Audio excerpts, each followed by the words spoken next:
வணக்கம். சிறகடிக்க ஆசை சீரியல்ல முத்து வந்துட்டு அவங்க ஃப்ரெண்டுகிட்ட சொல்றாரு, "எங்க அண்ணன் நகை எடுத்துட்டு போயிட்டான்ல, அதனால அவன் 4,00,000க்கு 2,00,000 குடுத்துருக்கான். அதில செகண்ட் ஹேண்ட்ல வண்டிய வாடகை விட்டோம்னாக்கா, அதில வர்ற பணத்தில வச்சு நம்ம ரூம் கட்டிடலான்ட்டு மீனா சொல்லியிருக்கா. அதனால நம்ம வண்டி பார்க்கலாமான்ட்டு இவங்க வந்து வண்டி பார்க்குறாங்க. எந்த வண்டி பார்க்கலான்ட்டு இவங்க 2 வண்டிய செலக்ஷன் பண்ணி வச்சுட்டு, சரி மீனாவ வந்துட்டு இதில எது பிடிக்குது அத வாங்கிக்கலான்ட்டு இவரு மீனாவுக்கு ஃபோன் பண்ணி வர வைக்கிறாரு. அவங்களும் வராங்க, வண்டி பார்க்குறாங்க. 2ம் நல்லா தான் இருக்குது. ஆனா, இப்ப நம்ம வண்டி வாங்குறதுன்னு சொல்றாங்க. அதை கேட்டு இவங்க 2 பேரும் ஷாக் ஆகுறாங்க. வாங்கணும் சொல்லிட்டு இப்போ எதுக்காக வேணாம் சொல்கிறேன்னுட்டு வீட்டில் சூழ்நிலை சரியில்லை, அத்தை மாமா பேசலை, அவங்க 2 பேரோட பிரச்சனை சரியாக போகட்டும், அதுக்கப்புறம் வாங்கிக்கலான்ட்டு இவங்க சொல்கிறாங்க. நீ சொல்கிறதும் சரிதான், இந்த பிரச்சனை தீர்க்கனாக்கா நான் ஒருத்தரை பார்க்கணும், இதெல்லாம் நான் பார்த்துக்கிறேன், நீ கிளம்புன்ட்டு அவர் அனுப்பிடுறாரு. இதே நேரத்தில் விஜயா கோவத்தோடு வந்துட்டு பார்வதி வீட்டில் உட்காடுறாங்க. எதுக்காக அப்படி கோவப்பட்டுட்டு வர, உங்கள் புருஷன் கூட சண்டையான்ட்டு அவர் தான் என்கிட்ட பேசவே மாட்டாரு, எல்லாருக்கால அந்த பணக்கார பைத்தியம்னுட்டு யாரை சொல்கிறேன்றாங்க, அந்த ஸ்ருதின்றாங்க. அவள் என்ன பண்ணான்னு கேட்டவொடனே இவங்க சொல்கிறாங்க, மீனாவுக்காக அவள் வக்காலத்தை வாங்கிட்டு என்கிட்ட சண்டை போடுறா. இத்தனை நாள் முத்து தான் என்னை எதிர்த்து பேசி சண்டை போடுவான், அதே மாதிரி இவளும் பண்ணிக்கிட்டு இருக்கா. இன்னும் கொஞ்சம் விட்டேனாக்கா அந்த ஸ்ருதியும் முத்து மாதிரி என்ன எதிர்த்து பேசி சண்டை போடுவா.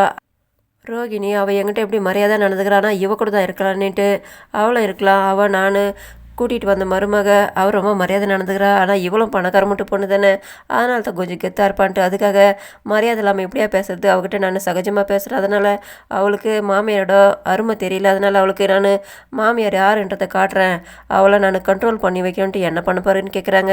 அவளுக்கு ஒரு வழி பண்ண போகிறேன்ட்டு இவங்க பேசிக்கிட்டு இருக்காங்க. இந்த நேரத்தில் சாமியார் ஃபோன் பண்ணிட்டாரு, நான் உங்ககிட்ட எலுமிச்சை பழம் கொடுத்தேனே என்னாச்சுன்ட்டு. ரொம்ப நல்லாவே வேலை செஞ்சு எல்லாமே நாசமாக போச்சுன்ட்டு இவங்க திட்டிட்டு ஃபோனை கட் பண்ணுறாங்க. அவர் ஷாக் ஆகிறாரு. நம்ம போலீஸ் சாமியார்ன்ட்டு இவங்க கண்டுபிடிச்சிட்டாங்களோன்னான்ட்டு அவர் முடிக்கிறாரு. எதுக்காக நீ இப்படி கோவப்படுறான்ட்டு அந்த ஸ்ருதி ரொம்ப ஜாஸ்தி பண்ணிக்கிட்டு இருக்கா, அவளுக்கு நான் ஒரு வழி பண்ண போகிறேன்ட்டு இவங்க பேசிக்கிட்டு இருக்காங்க. இதே நேரத்தில் ஸ்ருதி டப்பிங் கொடுத்துக்கிட்டு இருக்காங்க வீடியோ பார்த்துக்கிட்டு. அதில் ஒரு டெலிவரி கேஸு, அதை இவங்க அழுத வாய்ஸ் கொடுத்துக்கிட்டு இருக்காங்க. இவங்களுக்கு ரொம்ப கஷ்டமாயிடுது. இவங்க வெளியில் வராங்க. இவங்க அம்மாவை நினச்சி இவங்க வருத்தப்படுறாங்க. அவங்க அம்மா கிட்ட ஃபோன் பண்ணி சொல்கிறாங்க, மன்னிப்பு கேட்குறாங்க. என்னடி ஆச்சு உனக்குன்னு கேட்குறாங்க. ஒரு டெலிவரி இது நான் வாய்ஸ் கொடுத்த மாதிரில அவங்க நடிக்கிறதுல அவங்க அவ்வளோ கஷ்டப்படுறாங்க, நிஜத்தில் எவ்வளோ கஷ்டமாக இருக்கும், நானும் பிறக்கும்போது கூட நீங்கள் இந்த மாதிரி தானே கஷ்டப்பட்டிருப்பீங்கன்ட்டு இவங்க வருத்தப்பட்டு மன்னிப்பு கேட்டு வருத்தப்பட்டு பேசுகிறாங்க. அதை கேட்டு அவங்க சிரிக்கிறாங்க. இதெல்லாம் நார்மலாக பொதுவாக நடக்கிற விஷயம் தான், எல்லாருக்குமே அப்படி தான். அதுக்காக நீ குழந்தை பிறகுறத தள்ளி போடாதன்ட்டு அவங்க சொல்கிறாங்க. இவங்க ஃபோன் கட் பண்ணிவிட்டு வீட்டுக்கு வந்துட்டு சோகமாக உட்காராங்க. மீனாவும் ரோகிணி கேட்குறாங்க, ஏன் ஒரு மாதிரியாக இருக்கான்ட்டு. இவங்களும் டப்பிங் கொடுக்கும்போது நடந்த விஷயங்கள் எல்லாத்தையுமே சொல்கிறாங்க.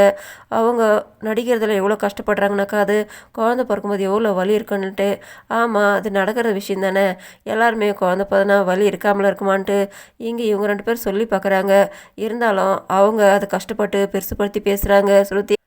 இவங்க குழந்தை விஷயத்த பேசுனதோ ரோகிணிக்கு ரொம்ப குஷியாயிடுறாங்க. அவங்க அனுபவப்பட்டிருக்காங்க. அதனால் அவங்க குழந்தை நின்று பிறக்கிற வரலும் எப்படியெல்லாம் இருக்கும் தெரியுமா, ஒவ்வொரு மாதமும் ஒவ்வொரு மாதிரி இருக்கும், ஒவ்வொரு சூழ்நிலையிலும் ஒவ்வொரு சுச்சுவேஷனில் ஒரு மாதிரி இருக்குன்ட்டு இவங்க எல்லாத்தையுமே ஒவ்வொன்றா பிரித்து பிரித்து ரொம்ப குஷியாக ரொம்ப சந்தோஷமாக சொல்லிக்கிட்டு இருக்காங்க.